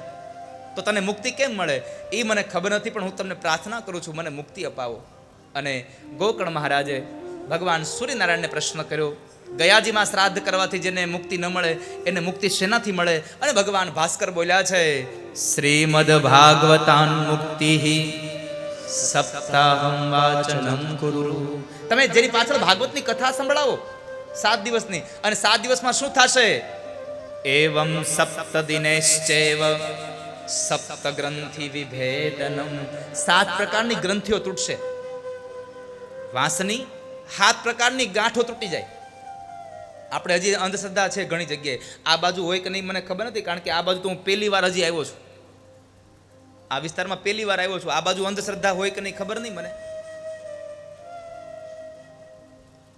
મારી આપ સૌને પ્રાર્થના છે, હવે તમે 21મી સદીમાં જીવન જીવો છો અને આ ટેકનોલોજીના યુગમાં જીવન જીવીએ છીએ, ત્યારે આ ટેકનોલોજીના યુગમાં આપણે અંધશ્રદ્ધાને તોડીએ. હવે અંધશ્રદ્ધામાંથી બહાર આવીએ, શ્રદ્ધામાં યાદ રાખીએ, શ્રદ્ધાનું ધ્યાન ધરીએ, અંધશ્રદ્ધાને તોડીએ. પણ અંધશ્રદ્ધાને તોડવામાં મારી વ્યાસપીઠ અને મારી પ્રાર્થના છે તમને કે અંધશ્રદ્ધાને તોડવામાં આપણી શ્રદ્ધા ખંડાઈ ન જાય એનું પણ તમે ધ્યાન રાખજો. કારણ કે હવે અંધશ્રદ્ધાને તોડવા માટે નીકળેલા શ્રદ્ધાને ખાંડી નાખે છે. ઘણા લોકો એમ કે અમે મુહૂર્તમાં કાંઈ માનતા નથી, અમે ગ્રહો બ્રહોમાં કાંઈ માનતા નથી.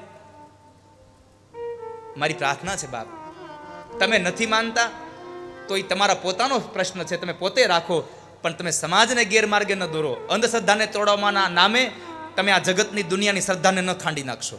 મારી પ્રાર્થના છે આપ સૌને. અને અંતે ગોકર્ણ મહારાજે ભાગવતજીની કથા વાંચી, અને એ ભાગવતની કથાએ 7 દિવસની કથા થયા પછી પ્રેત ધંધુકારીને મુક્તિ મળે. ધન્ય ભાગવતી વાર્તા પ્રેત પીડા વિનાશિની. ભાગવતની કથા તો એવી છે કે ભાગવતની કથામાં જવાનું તમે નક્કી કરો ને, ત્યાં તમારી જીવનમાં તમારા શરીરમાં રહેલા પાપ રૂપી મૃગલાઓ મંડે કાપવા. જેમ જંગલમાં એક સિંહ ત્રાડ નાખે અને હરણાઓ કાપે, એમ આ ભાગવતની એક ગર્જના, એકમ ભાગવતમ શાસ્ત્રમ મુક્તિદાનેન ગર્જતી. એક ગર્જના કરે છે ભાગવત કે હું તને મુક્તિ આપીશ, મારા શરણે આવી જા. અને ભાગવતજી તો હરિદ્વારની ગંગામાં તમે નાવા જાવ ને તો તમને મુક્તિ મળે, પણ આ ભાગવતની ગંગામાં તમે નાવા જાવ તો ભુક્તિમ ચ મુક્તિમ ચ દદાસી નિત્યમ ભાવાનુસારેણ સદા નરાણામ. તમે જેવી ભાવના કરો એવું તમને આપે આ ભાગવત. ભુક્તિ માગો તો ભુક્તિ આપે, મુક્તિ માગો તો મુક્તિ આપે. તમે જે માગો તે આપે એવો ગ્રંથ છે.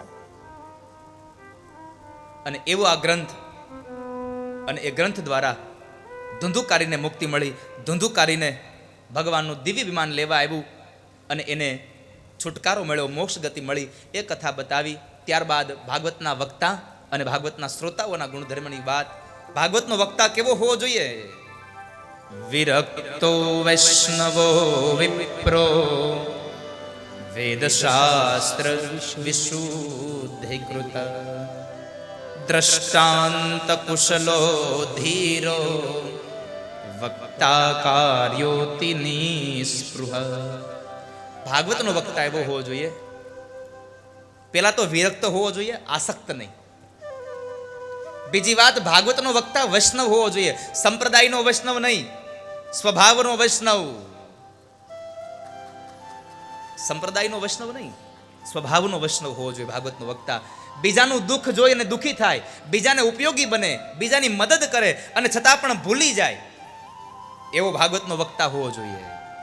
ત્યારબાદ ભાગવતનો વક્તા બ્રાહ્મણ હોવો જોઈએ. અહીંયા ભાગવતમાં એમ લખ્યું છે કે ભાગવતનો વક્તા બ્રાહ્મણ હોવો જોઈએ, વિપ્ર, અને એ પણ વેદ શાસ્ત્ર વિશુદ્ધિકૃત, વેદને ભણેલો હોવો જોઈએ. હારે હારે દ્રષ્ટાંત કુશળ હોવો જોઈએ, દ્રષ્ટાંત કુશલો ધીરો. અને છેલ્લે કહ્યું વક્તા કાર્યોતિ નિસ્પૃહ, પોતાના કાર્યમાં નિસ્પૃહ હોય, કોઈ પણ પ્રકારની અપેક્ષાઓ ન હોય કે મને અહીંયાથી કેટલી દક્ષિણા મળશે, અને દક્ષિણા કઈ અને ભાગવત વાંચવા આવું એના કરતાં ઘેરે ભૂખ્યા હોઈ જવું સારું. વેદને વેચવો ને એના કરતાં ભૂખ્યા સુઈ જવું સારું. આ પાદરિયા પરિવાર મારી પાસે, ઈ ને અતુલભાઈ બધા આવ્યા હતા, કિરીટભાઈ, એ લોકોએ બહુ પ્રયત્ન કર્યા, દાદા તમારી દક્ષિણા કેટલી? મેં કીધું છેલ્લા દિવસે તમને સારું લાગે એટલું કવર આપી દેજો.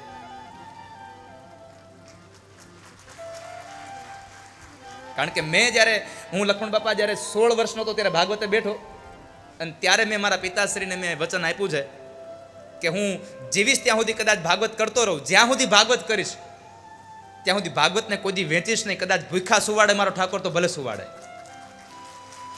ભાગવતને વેચીશ નહીં. અને એમાં જ ફાયદો છે. હવે હું એમ કહું કે મારા 11 લાખ થાય મારા કવરના, હવે પાદરિયા પરિવાર નક્કી કર્યું કે આપણે તો 21 લાખ દેવા છે, તો મારે તો કાયદેસરના 10 લાખ ગયા ને અતુલભાઈ, બરાબર? એટલે તમે આ મારી વાત એટલા માટે મેં આટલી મોટી રકમ મૂકી છે કે કોઈને ખોટું ન લાગે એમ.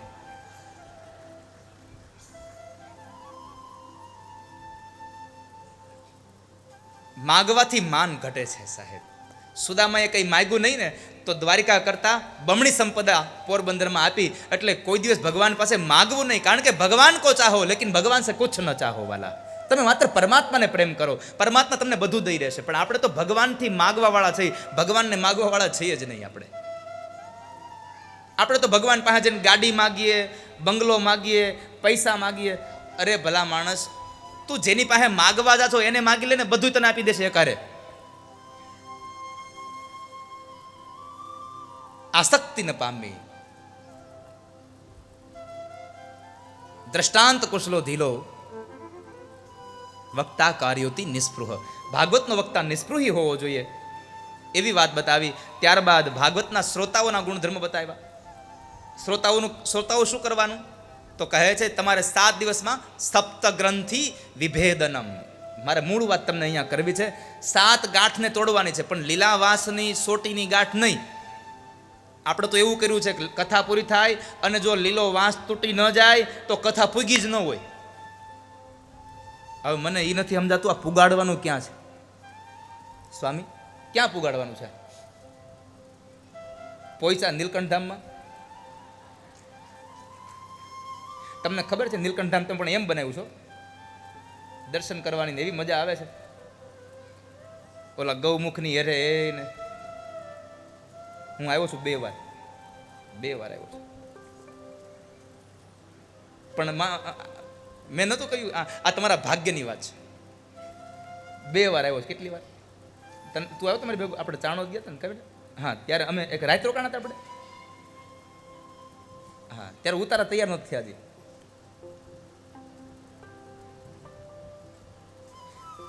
એક સમય હતો કે હું આવીને વયો હતો, કોઈને ખબર નહોતી લખણ બાપા. પણ જુઓ ઠાકોરજીની કૃપા કેવી થાય કે હવે ત્યાં જાવ તો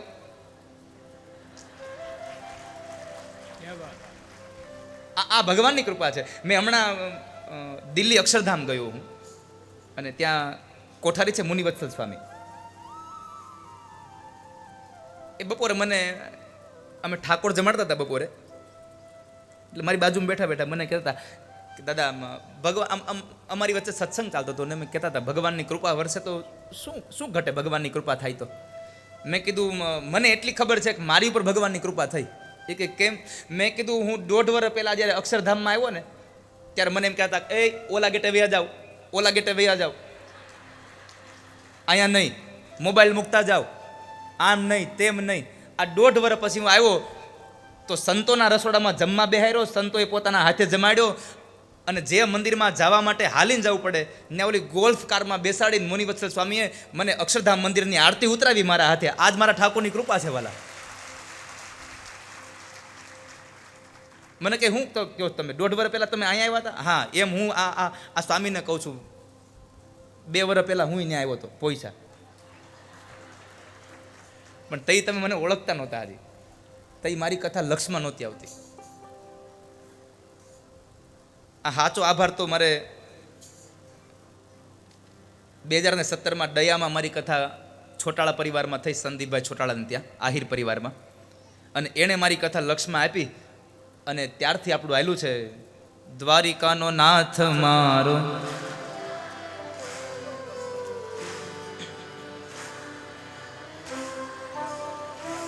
બસ આજ માયા છે, બીજી કઈ માયા છે? તો 7 દિવસની અંદર 7 ગાંઠો વાંસની ન તૂટે તો કાંઈ નહીં, પણ તમારી વાસનાની ગાંઠો તૂટવી જોઈએ. તમારા જીવનમાં રહેલો કામ, ક્રોધ, લોભ, મદ, મોહ, મત્સર, ઈર્ષા અને છેલ્લે અજ્ઞાન, આ બધી જ ગાંઠો તૂટે એટલે તમને જીવતા અહીંયા મોક્ષ મળી જાય. કારણ કે મર્યા પછી ઉપર મોક્ષ કેવો હોય કોને ખબર, મારો રામ જાણે. પણ જ્યાં જીવીએ છીએ ત્યાં મોક્ષની અનુભૂતિ થઈ જાય ને તો પણ સમજો કે પરમાત્માએ આપણા પર બહુ રાજીપો વ્યક્ત કર્યો છે મારા વાલા. મર્યા પછી કોને ખબર મુક્તિ કેવી હોય? મર્યા પછી ખબર નથી બાપ.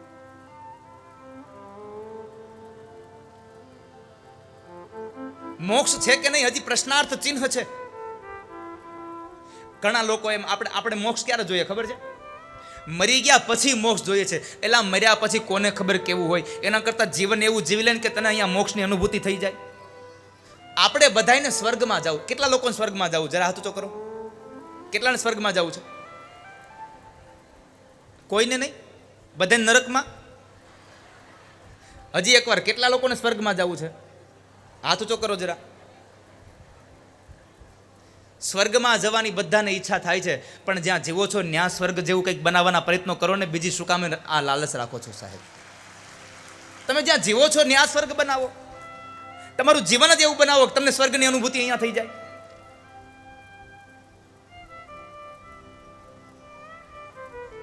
તમારું જીવન સ્વર્ગ જેવું હોવું જોઈએ વાલા.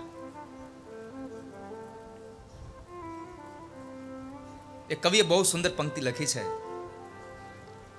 મને મુક્તિ મળે કે ના મળે, મારે ભક્તિ તમારી કરવી. મને મુક્તિ મળે કે ન મળે એની મને કોઈ ઈચ્છાઓ નથી, કોઈ અપેક્ષાઓ નથી, કોઈ આકાંક્ષાઓ નથી, પણ હે નાથ મને તમારી ભક્તિ થાય, મને તમારી ભક્તિ થાય, મારે તમારી સેવા કરવી છે. તો પરમાત્માની આ ગાથા 7 દિવસની અંદર એક એક ગાંઠો તોડવાની છે. કામ, ક્રોધ, લોભ, જીવનમાં સૌથી મોટું પાપ કરાવે છે આપણો લોભ. આપણને લોભ જાગે એટલે પાપ થાય. માટે પરમાત્માને કહેજો લોભ ન કરીએ. અને એમાં ખાસ કરીને આપ સૌને મારી પ્રાર્થના છે, ધર્મના કાર્યમાં લોભ ન કરશો. ધર્મના કાર્યમાં લોભ ન કરવો. અને જો લોભ કરે તો પછી આપણી કહેવત છે કે લોભીનું ધન, આ બાજુ આવડે છે કહેવત? આવડે છે ને? લોભીનું ધન, હા આ યાદ રાખજો. શ્રોતાઓનો નિયમ છે, વક્તા આવે એની પહેલા આવીને બેસી જવું, વક્તા જાય પછી પોતાનું આસન છોડવું. પણ આપણે તો અહીંયા જઈ બોલાવીએ એટલે એને કે હવે આરતી તમે કરી લેજો. કે 3 કલાકથી ઘર રેઢું પડ્યું છે, કોક લઈ ગયું છે તો ઘર.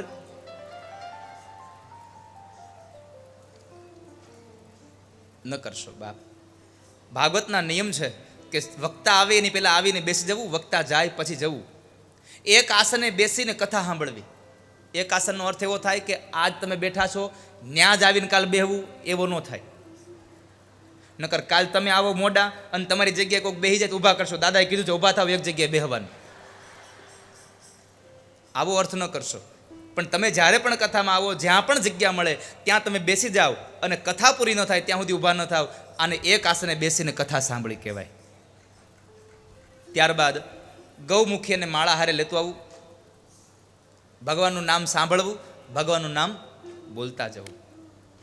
બની શકે તો ઉપવાસ રહીને ભગવાનની કથા સાંભળવી. ભૂખ્યા ન રહી શકતા હોય તો 3 ટાણા જમીન આવજો. બપોરે જમ્યા હોય ને તોય 2:30 વાગે ઘરેથી નીકળો ને તો 2:30 વાગે થોડુંક કટક બટક કરી લેવું. પછી જીવ એમ જાય કે હવે ઘરે જાય તો જલ્દી જઈને ચવાણું ખાઈ લઉં, થોડીક વેફર ખાઈ લઉં, એના કરતાં જમીન આવવું. તો આ શ્રોતા અને વક્તાના ગુણધર્મો બતાવી અને ભાગવત વૈષ્ણવોનું પરમ ધન બતાવીને આ ભાગવતનું મહાત્મ્ય આજે પૂરું કર્યું.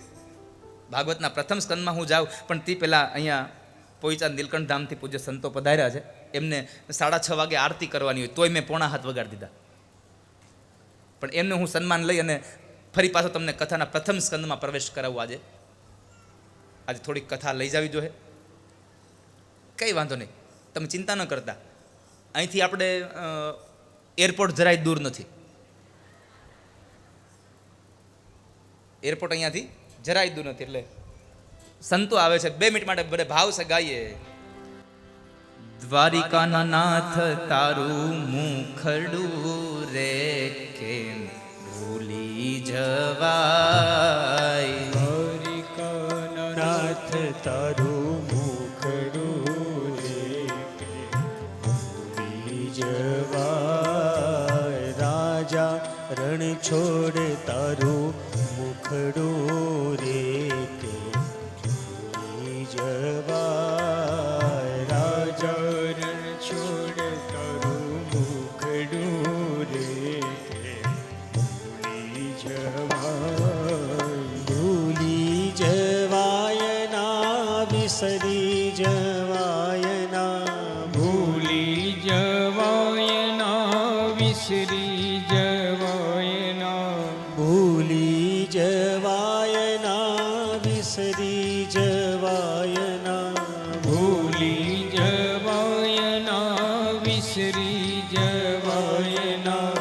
રાજા રણ રાજા રણ છોડ તારું મુખડું રે કેમ ભૂલી જવાય. રાજા રણ છોડ તારું મુખડું રે કે ભૂલી જવાય. 56 સીડીનો તારો દાદરો રે કેમ ભૂલી જવાય. 56 સીડીનો તારો દાદરો રે કે ભૂલી જવાય. પાઘડીમાં ખોસેલું ફૂમકું રે કેમ ભૂલી જવાય. પાઘડીમાં ખોસેલું ફૂમતું રે કે ભૂલી જવાય.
જવાય ના વિસરી